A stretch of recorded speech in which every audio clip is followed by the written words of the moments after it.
In this first screencast on Thermodynamics in Chapter 19, we're going to, as usual, start with a bunch of definitions.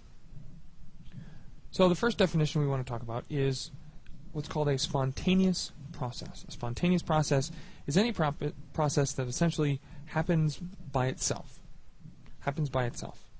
So I don't have to go into the system and perturb it in any way, shape, or fashion to get it to act that way.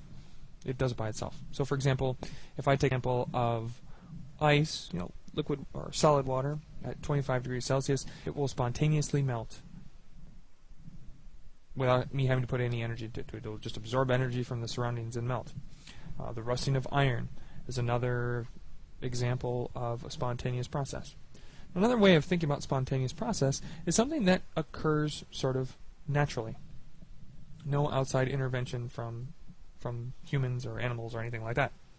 A non-spontaneous process, then, is something that requires some effort needed.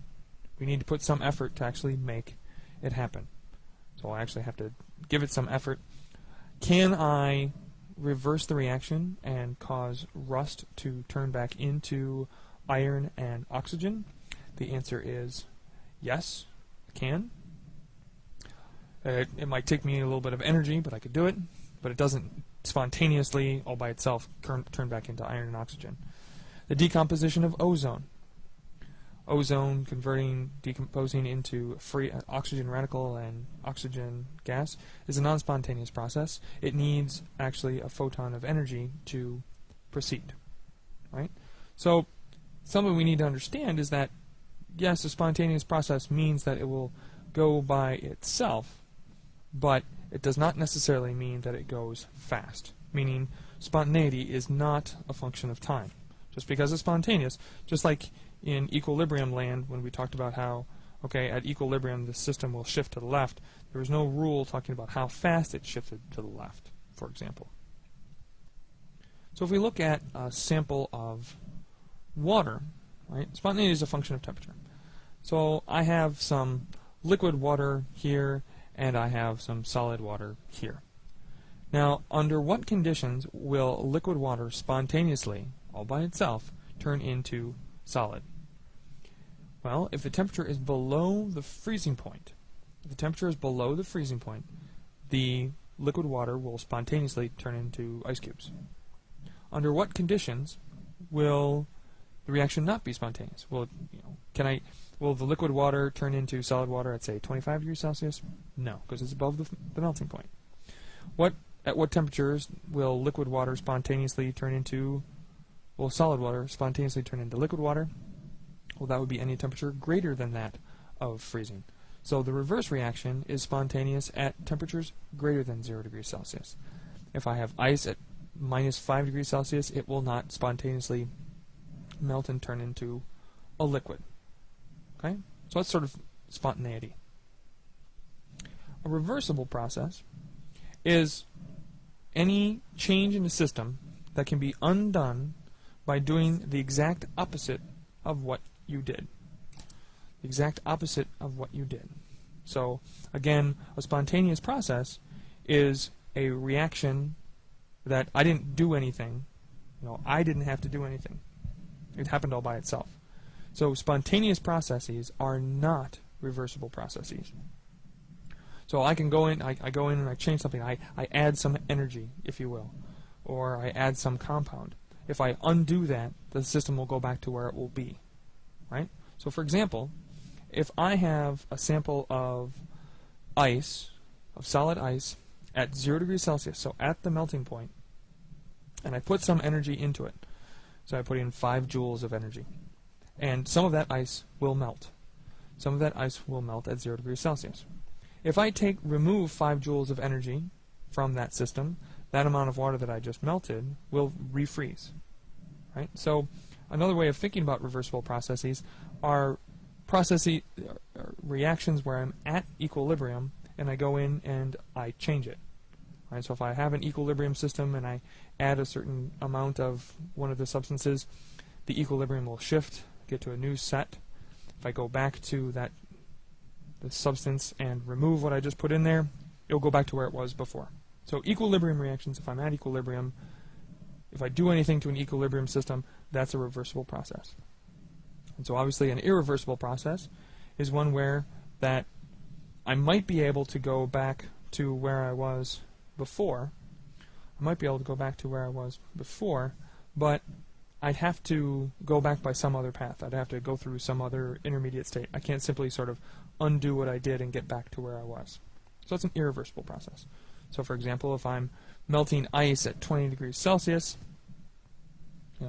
energy is being absorbed by the ice.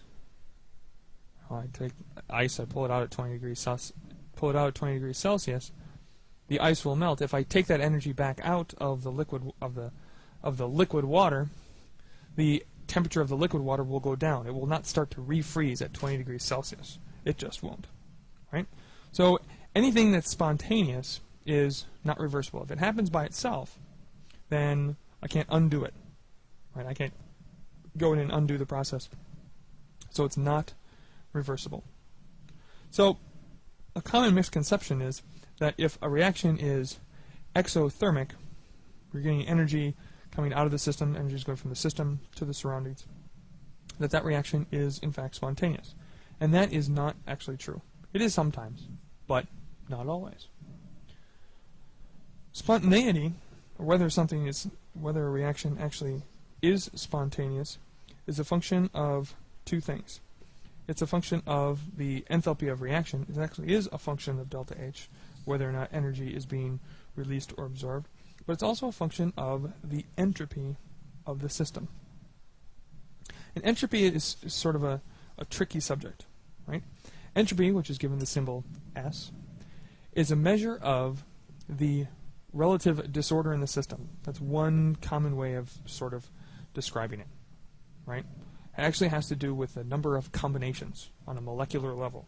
So the more combinations that the molecules can more combinations of how we can put the things together, the higher the entropy. One way of thinking about it is disorder. Right? So the higher the disorder in the system, the higher the entropy. The higher the disorder, the higher the entropy. Another way of thinking about it is the more degrees of freedom that it has, so the more different degrees of freedom or more possible combinations of how everything is sort of oriented with each other, we call that, that has a higher entropy. Now, entropy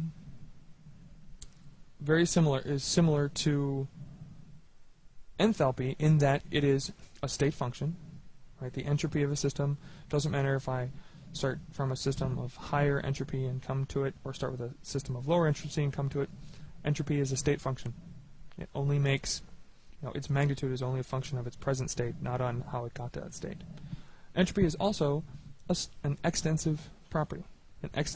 So it makes a difference as to how much I have. The more mass I have, or the more of the substance that I have, the higher the entropy. So it's an extensive property, just like mass, just like volume, just like enthalpy, delta H. If I want to calculate a change in entropy, of course, it's simply the entropy of the final conditions minus the entropy of the initial conditions, so just delta S is S final minus S initial. So for example,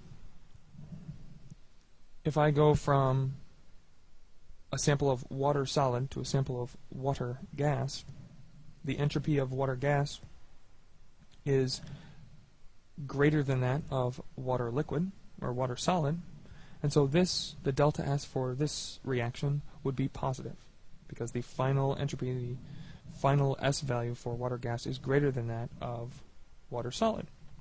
Now, something that's very important to understand is that the universe, or nature, likes an increase in entropy, right? Nature prefers, for any chemical reaction, that if there's an increase in the amount of entropy in the universe, that's a good thing. And in fact, we're going to find out in not too long of a time that a reaction will be spontaneous. It will go essentially by itself if the total amount of entropy in the universe increases because of that reaction. Right? So when we first learned about thermodynamics, we talked about how the energy in the universe is constant. That was the first law of thermodynamics. All the energy in the universe is constant. It's very different for entropy. Entropy is actually always increasing in the universe. Entropy is always increasing in the universe. There's not a finite amount of entropy in the universe. It likes to increase. So how can we increase entropy in a system? Well, one way is to go from melting our solid and turning it into a liquid. Now, how is that an increase in entropy? Well, remember what we know about solids. In solids, all of the molecules are held very tight and fixed in specific locations, and they can't really move very much. So you can't come up with a whole lot of, essentially, combinations. Whereas in the liquid state, the molecules can sort of move around each other, and I can come up with different orientations, and I can, these two molecules don't necessarily have to be next to each other. I could mix it with these other molecules. So there's an increase in entropy. The liquid state has more entropy, more disorder, more combinations than the solid state. Going from a liquid to a gas is also obviously an increase in entropy, because you have the gas molecules have a whole lot of space in between them, and so they can make even more combinations, filling out the volume of the container and things like that. So gases have much more entropy than liquids. Liquids have much more entropy than solids. If I mix solids and liquids, a non-electrolyte, the entropy of the system will increase. If I increase the total number of moles of gas in a system, that will also increase entropy. And the last thing is if I increase the temperature. Why does an increase in temperature increase the total amount of entropy? Well, the molecules are moving faster. So their sort of total number of combinations that they can have is increased over per unit time. So the units for, without derivation, entropy, delta S, is equal to Q ReV divided by T. Now, Q, if you recall from back in Chapter 5, is heat of reaction, and ReV means reversible. So the change in entropy is the heat of reaction for the reversible reaction divided by the temperature at which that reaction takes place. And don't worry, we'll do a lot more calculations of delta S a little bit later. But why I put it here for is so we can see that this is sort of the definition of entropy, that the units are joules per Kelvin. Joules per Kelvin. So let us consider what is happening as I heat a solid sample. Right? So here's my graph of temperature versus entropy. And let's say I start with a solid at a very low temperature. And the first thing that I do when I have that solid at very low temperature is it begins to heat up. As I'm putting more and more energy into it, I'm increasing its temperature. Eventually it reaches this point between the solid and liquid interface. And as I add more and more energy, I'm trying to increase the temperature, I'm adding more and more energy, what's going to happen is that solid is going to slowly melt. Right? So all of a sudden my entropy increases. What's happening here is that I've got some of the solid turning into liquid, and so my total amount of entropy is increasing. Right? So this is the process of melting. At this point here, now all of the solid has melted, and now I'm at the liquid. As I increase the temperature more, the entropy will increase slowly as the temperature of the liquid increases. So I have an increase again. I have an increase in entropy until I reach this point here, where now I'm at the boiling point of the system. As I add more energy, try to increase the temperature, the entropy is going to change as some of those liquid molecules turn into gas phase molecules. So again, I get another dramatic increase in the amount of entropy. And then at this point, all of the liquid has turned into gas. I continue to heat the temperature. I heat that gas. The entropy is also, so that's boiling.